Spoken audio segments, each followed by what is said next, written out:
Buen día, queridos hermanos, en cualquier lugar donde se encuentren, que estén escuchando esta reflexión sobre el capítulo 17 del Génesis. Hoy vamos a hacer un poquito de análisis histórico, más que de un análisis más hacia la conciencia humana, sino porque vamos a tocar un tema que no se imaginan lo espinoso que es. El versículo 17, como lo pudieron escuchar en el audio, hace referencia específicamente al pacto renovado del Señor con Abraham, y donde el Señor le promete a Abraham que le va a dar un hijo, de nuevo, después de haberle dado a Ismael. Pero el Señor le dice a Abraham que tiene que circuncidar a su casa y a todos los de su casa, todos los hombres de su casa. Bien, entonces arranquemos por saber qué es la circuncisión. La circuncisión es el proceso por medio del cual a un hombre se le quita el cuerito del prepucio, o sea, un cuerito que tiene el hombre sobre el pene. Ese cuerito es cortado, se jala todo y se corta. Ese es el procedimiento de la circuncisión. Se le hace a los niños cuando son muy pequeñitos, ¿sí? A los 8 días de haber nacido en la cultura judaica, y se hace como parte del ritual religioso. Eso en términos generales es la circuncisión. ¿Dónde fue establecido? Fue establecido aquí en el versículo 17 por parte del Señor, y dice, versículo 14, Génesis 17, versículo 14. Cualquiera de sexo masculino cuya carne no hubiera sido circuncidada será su alma borrada de su pueblo, porque contravino a mi pacto. Miren lo importante que es la circuncisión según el Antiguo Testamento. Pero ¿por qué les dije que esto iba a ser un análisis histórico para poder entrar en la comprensión? Miren, hermanos, la situación es la siguiente. La Biblia, como ustedes lo saben, está dividida en el Antiguo Testamento y en el Nuevo Testamento. El Antiguo Testamento es la parte que marca la ley judaica, o sea, la ley de los judíos, y el Nuevo Testamento, lo que vino y dijo nuestro Señor Jesucristo, iniciando por los 4 evangelios en adelante. Nosotros como cristianos tenemos que comprender nuestra historia y la historia de nuestra creencia, ¿sí? Y que lo primero es saber de antemano que el cristianismo viene del judaísmo, o sea, venimos de los judíos. Jesucristo nació judío, fue circuncidado, y es algo irrefutable, es algo que está claramente marcado en la historia. A la caída, a la muerte de Jesucristo, a la ascensión de Jesucristo, quedaron los apóstoles pues con esa gran duda. ¿Qué pasa con los gentiles? Entonces, en la iglesia primitiva se habla de que existieron grandes discusiones con respecto a eso, si los gentiles, o sea, entiéndase por gentiles aquellas personas que no son judías, pero que se convierten al cristianismo. Entonces, ¿qué pasaba con los gentiles que se convertían al cristianismo? Entonces nacía la duda. O hacemos que los gentiles primero se conviertan al judaísmo y después al cristianismo, o que se conviertan directamente al cristianismo. Pero si los vamos a convertir al judaísmo, tenemos que hacerles la circuncisión. Entonces estos gentiles, específicamente romanos y griegos, veían la circuncisión como algo malo, como algo indebido, como algo contra natura. Lo veían como una mutilación. Entonces no era bien visto por los romanos y por los griegos. Mire que el nicho de crecimiento de la iglesia no era el mismo pueblo judío, o sea, el cristianismo no empezó a expandirse únicamente entre el pueblo judío, sino que se expandía también a otros grupos que lo veían con buenos ojos, y esos otros grupos eran los romanos, los pueblos esclavizados por los romanos, o sea, entre ellos los germanos, los galos, los hispanos, todos estos pueblos que hacían parte de Roma por conquista, veían un gusto y una fascinación en el cristianismo. Ya esa historia del cristianismo y la relación con Roma la vamos a ir estudiando más adelante.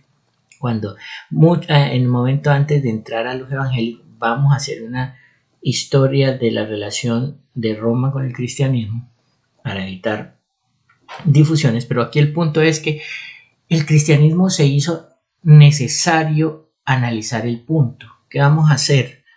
Entonces se decidió, con el fin de hacer crecer la creencia, más que por un tema totalmente teológico, sino porque no se iban a convertir al cristianismo, porque no se iban a circuncidar. Entonces digamos que esta es como una de las grandes diferencias iniciales que se generan entre el judaísmo y el cristianismo. O sea, tienen la misma Biblia, tienen el mismo Antiguo Testamento, pero ya aquí hay unas diferencias. En la iglesia primigenia siguieron manteniéndose las prohibiciones de comer ciertos animales, del sacrificio de ciertos animales de alguna manera específica, que ya eso se va a estudiar en detalle cuando estemos en el Levítico. Pero lo importante aquí es analizar que por un evento histórico y digamos político-teológico, o sea, de la política de crecimiento de la iglesia primigenia, de la iglesia católica primitiva o de la iglesia cristiana primitiva, se toma la decisión de no solicitar obligatoriamente la circuncisión. Entonces, los judíos siguieron circuncidándose y los cristianos dejaron de circuncidarse. Eso por una parte. Entonces, ¿quién es el principal ideólogo y quién es el principal profeta o que se hacía llamar el profeta de los gentiles? Pues es Pablo, Saulo de Tarso, que luego se llama Pablo.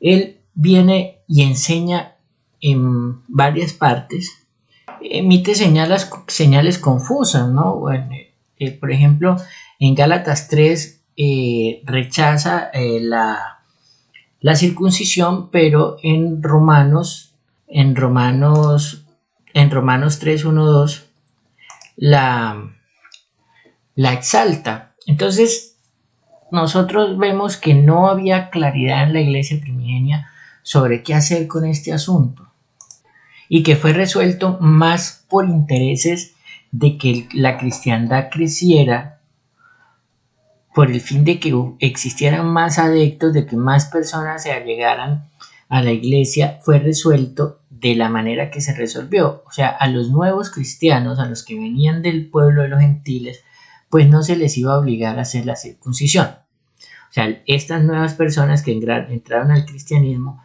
ya no estaban atadas por el pacto de Padre Abraham con Dios. Entonces el pueblo judío siguió siendo aparte y fueron los que siguieron con ese pacto. Pero viene entonces el cristianismo y nos trae aquí una nueva luz, o sea, una nueva forma de verlo. Entonces nosotros como cristianos, ¿qué estamos haciendo? Ignorando el pacto que hizo Dios con Abraham. O sea, nosotros no vamos a ser parte de ese pacto, o ya somos parte de ese pacto, así no hagamos la circuncisión. Miremos que esta es una situación bien compleja, porque la palabra específicamente, taxativamente, nos exige un requisito. ¿Qué ha hecho la Iglesia Católica? ¿Qué hicieron los judíos? ¿Y qué ha pasado con la circuncisión? Digamos que la circuncisión es un tema que ni se exige ni se obliga, pero tampoco se prohíbe. O sea, está ahí. El cristiano que se quiera hacer la circuncisión se la puede hacer, porque no está exigida por por la iglesia católica o por las iglesias protestantes que derivan de la iglesia católica, pero tampoco está prohibido. Entonces el cristiano, el hermano cristiano que quiera cumplir con el pacto a rajatabla como está establecido en la Biblia, pues simple y llanamente se lo manda a hacer, se manda a circuncidar, y ya entraría a ser parte del pacto señalado, o se creería que así sería, ¿no? Pues ser un cumplidor de la ley y además estar circuncidado, pues es una señal de cumplimiento de la palabra. Ya esto depende de su exegesis y de su propia creencia individual. Es así como ha sido resuelto hasta este momento. ¿Qué podemos decir? La Iglesia Ortodoxa Etíope y la Iglesia Ortodoxa y Nomiña lo practican. Y estas están en África, en Zambia, en diferentes lugares de África. ¿Cuál es el principio de estas iglesias? Jesucristo era circuncidado, por lo tanto los creyentes tienen que ser circuncidados. Ese es el punto sobre el cual radica esta reflexión. Yo, como una persona que cree en el pensamiento libre y en el libre albedrío como máxima determinación y máximo derecho que nos da el Señor, yo no podría decirle a nadie, usted tiene que hacérselo, o no se lo haga. Nosotros lo prohibimos, eso es una mutilación, etcétera, etcétera. No, nosotros tenemos que ser mucho más prácticos, más laxos. Cada uno tiene su propio contacto con Dios. Eso, uno para Dios no necesita intermediario, ni necesita tener una iglesia, ni necesita tener un grupo de congregación. Uno se congrega porque quiere, pero no porque necesite eso, no porque sea una exigencia. Ese es mi punto. Aquí no se trata de que nosotros vamos a formar otra nueva religión y vamos a crear una creencia nueva. No, aquí tenemos la Biblia y vamos a hacer reflexiones sobre esto, sobre lo que leemos y cómo lo vemos, ¿no? Y buscar la verdad, pero sin adoctrinamiento religioso. Cada uno haga su interpretación del capítulo entero o del libro entero. Lea el capítulo entero y lea el libro entero, lea los capítulos relacionados, ¿sí? Pero a simple vista y para ser claros, no hay una explicación concreta, ni el Señor Jesucristo jamás estableció que Él revocaba eso, o que aparezca en la Biblia. Más adelante vamos a ir viendo, y si en algún momento lo encontramos, porque mi memoria no es absoluta y puede que se me haya escapado, pero encontramos más bien que Pablo intentó hacer algunas intervenciones, intentó hacer algunas visos sobre cómo solucionar el problema, pero en realidad no se solucionó o no dijo nada definitivo sobre esto. Además, Pablo no era ni el Papa, ni una persona que estaba autorizada para desatar o atar cosas en la tierra y que se ataran en el cielo o desatarlas en la tierra. No, simple y llanamente era un hombre escogido por Dios para que difundiera su palabra entre los gentiles. Eso está claro y eso pues el escrito lo comparte. Pero sí me gusta dejar sobre la mesa esta situación. Cada uno tiene su libre albedrío, y si usted, después de leer la Biblia y de escuchar el capítulo completo, siente que el Señor le está pidiendo que se haga la circuncisión, hágasela. Y hágasela a sus hijos. Hágala, pero tome la decisión usted, que sea consciente y que provenga de una lectura concienzuda de la palabra del Señor. Esto es lo que les quería dejar como reflexión, que tengamos claro que son decisiones más político-teológicas que religiosas o que provengan de una fuente divina, ¿sí? Aquí necesitamos que la iglesia, que el cristianismo crezca, y si lo seguimos haciendo así y seguimos imponiendo la circuncisión, pues vamos a generar que la gente no quiera ser cristiana. Y el cristianismo en sus inicios fue realmente muy duro. Hay muchos documentos históricos que establecen lo mucho que sufrieron los cristianos a mano de los romanos. Y pues encima de la persecución que una persona que quisiera ser cristiana tendría que mutilarse, pues miren cómo funciona en la mente de las personas las acciones, ¿no? Y estas son las cuestiones que tenemos que tener claras. Además que entre esos puntos de partida que se dan entre el judaísmo y el cristianismo, inicia a generarse el odio contra los judíos.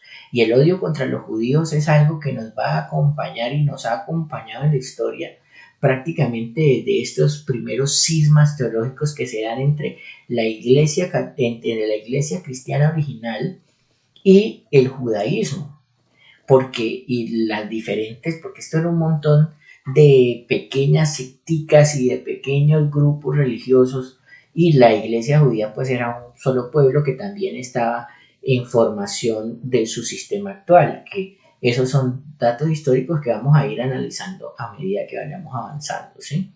Cómo se forma la nueva iglesia judía que se estaba formando por la misma época en la que se estaba formando el cristianismo. Pero para no alargar más esta reflexión, esos son los puntos fundamentales. Sí, a partir de ahí empieza a generarse el distanciamiento y el odio hacia los judíos, porque los judíos fueron los que mataron a Jesús. Esa era la interpretación. Los judíos mataron a Jesús, por lo tanto los judíos son malos, y veníamos de los judíos, y es algo que no se le enseña a la gente. La iglesia cristiana nace del judaísmo. Nosotros provenimos de un cisma interpretativo, de un cisma teológico del judaísmo. Y ahí nace el cristianismo. Entonces, despreciar a los judíos es una tontería, porque es que nosotros venimos de allá. Pero peor aún, los musulmanes también vienen exactamente y tienen la misma base del Antiguo Testamento.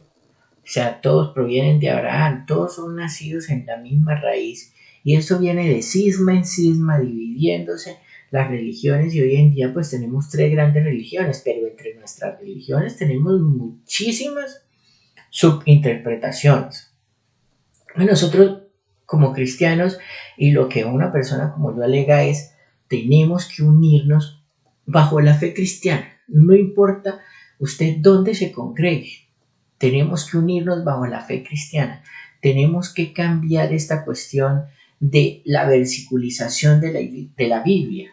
Leer la Biblia por versículos y organizar un versículo, otro versículo y otro versículo, y entonces con esos 3 o 4 versículos armamos una doctrina, y con esa doctrina entonces creamos una nueva religión, ¿no? Es el cristianismo. Y yo sé que es imposible hacer un solo cristianismo, porque en cada persona hay una interpretación diferente de la fe y hay una interpretación diferente de Dios. Pero sí es posible, lo que sí es posible es que dejemos de odiarnos entre cristianos. Eso sí debe ser posible. Es que yo no voy a esa iglesia porque esa iglesia es la puta de Babilonia. O yo no voy a esa iglesia porque esos están equivocados, porque dicen que uno se muere y el alma no se va el alma al purgatorio. O yo no voy a esa iglesia porque en esa iglesia descansan el sábado. O yo no, esos no son cristianos de verdad, esa no es la verdadera iglesia. Hombre, hermano, la verdadera iglesia es el cristianismo. El resto, incluida el catolicismo, son sectas con pensamientos diferentes. Así se molesten los sacerdotes y así se molesten los pastores y gente con mucha más preparación teológica de la que tengo yo, pero esa es la realidad. Nosotros somos cristianos, y eso es lo que tenemos que defender y velar porque subsista. El cristianismo. Conozcamos la Biblia toda. Mire, yo sé que estas grabaciones de estos audios no son los más agradables, pero es una manera de que le llegue la Biblia completa a las personas, porque esa manipulación permanente que han tenido todas las religiones, todas las sectas, todos los grupos, han tenido una manipulación permanente de la palabra del Señor. Eso tiene que cambiar.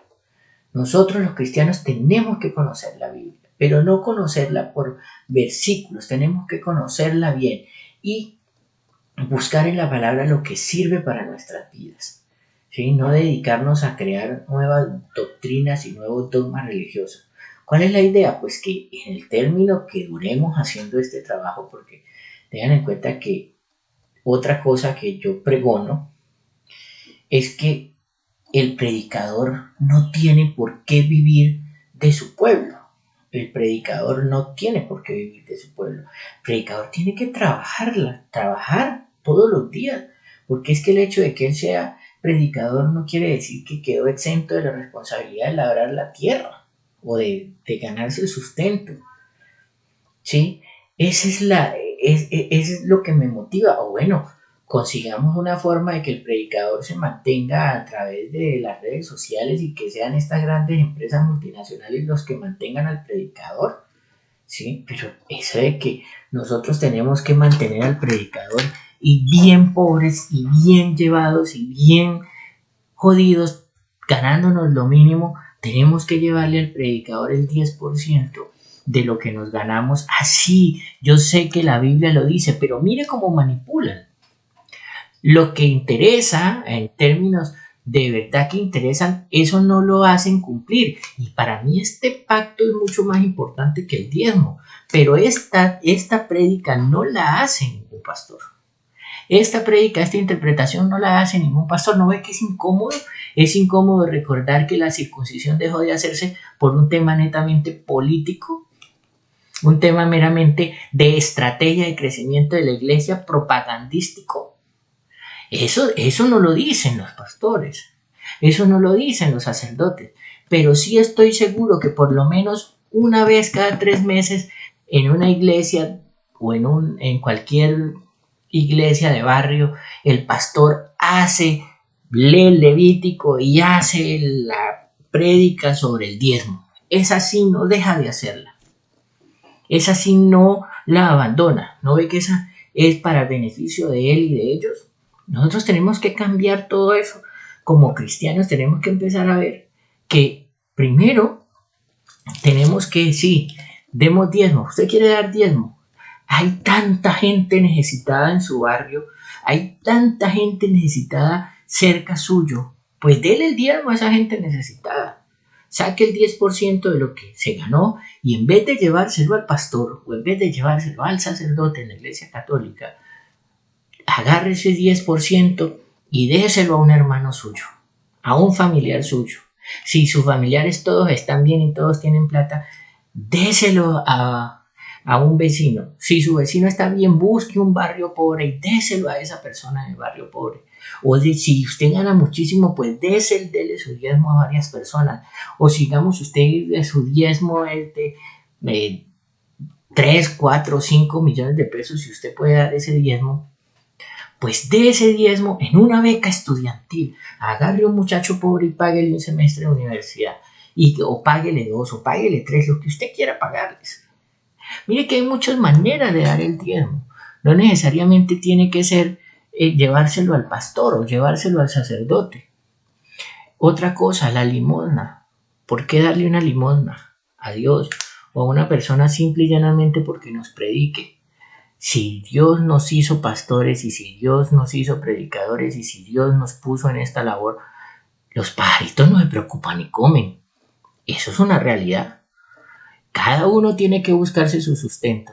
Bueno, si él no pudo subir videos esta semana, si no pudo asistir a una reunión esta semana porque tiene una audiencia o tiene que trabajar el pastor o el predicador, en mi caso, ¿no? Pues el que está aquí compartiéndoles la palabra y ustedes quieren que lo visite, pues no lo puedo visitar, mano. No se puede porque hay que trabajar y hay que ganarse el sustento. Ya si un día esto se vuelve tan grande y lo mantienen a uno las redes sociales, pues bienvenido sea, y entonces ahí vamos a estar en la misión permanente y vamos a estar dando el diezmo como estamos enseñando que se tiene que dar el diezmo a las personas, y nosotros también tendríamos que diezmar en ese momento. De eso se trata. De eso se trata todas estas lecturas completas de la Biblia. Y mire, que no se demora uno más de 8 minutos. Y un culto o una misa lo demoran 1 hora. Y en 1 hora uno puede leer tranquilamente un capítulo completo y hacer un análisis del capítulo completo y el contexto histórico y toda esa cuestión. Pero no lo versiculizan. Y al versiculizarlo, pues lo dañan y hacen la doctrina al gusto y para que se adapte a lo que ellos quieren que nosotros aprendamos, no para que veamos lo que el Señor nos dice. En el nombre, yo les doy las gracias por haberme acompañado hasta acá. Si es la primera vez que escuchan esto, pues denle me gusta, suscríbanse al canal, denle a la campanita que les sigan llegando las notificaciones. Dios los bendiga, los acompañe, los proteja, los guarde y les llene de bendiciones en nombre de nuestro Señor Jesucristo, que vive y reina por los siglos de los siglos. Amén.